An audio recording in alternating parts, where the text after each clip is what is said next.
ईश्वर को सबसे ज़्यादा स्त्री पूजती है, फिर भी सबसे ज़्यादा शोषण स्त्री का ही क्यों?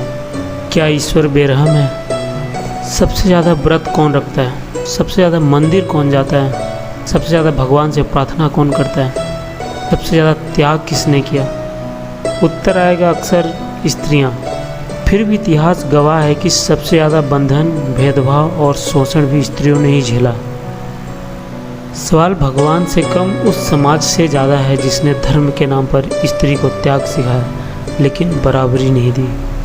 जिस भगवान को सबसे ज़्यादा स्त्रियों ने पूजा, उसी समाज में सबसे ज़्यादा शोषण स्त्रियों का ही क्यों हुआ?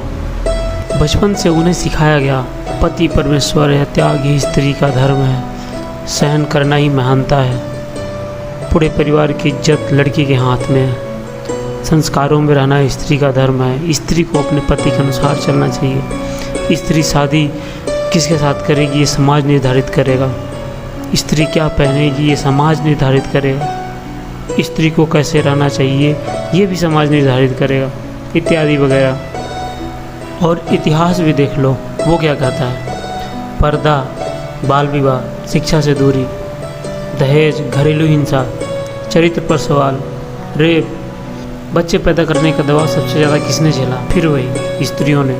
सवाल भगवान से कम सवाल उस समाज से ज़्यादा है जिसने धर्म के वास्ते स्त्री को तो देवी माना, मगर उसी धर्म का उपयोग स्त्री को नियंत्रित करने और शोषण करने के लिए किया।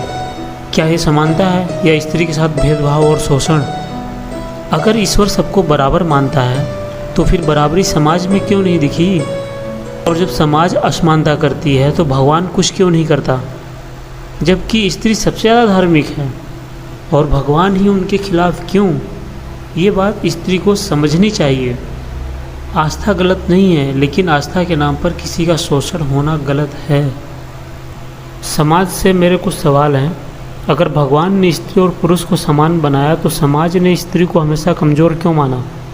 स्त्रियाँ सबसे ज़्यादा पूजा करती हैं तो फिर उनके साथ सबसे ज़्यादा शोषण क्यों होता है? क्या धर्म ने स्त्रियों को सम्मान दिया या सिर्फ ग्रंथों में देवी माना है?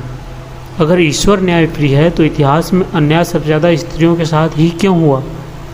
स्त्री को देवी कहने वाला समाज उसी स्त्री की स्वतंत्रता से क्यों डरता है?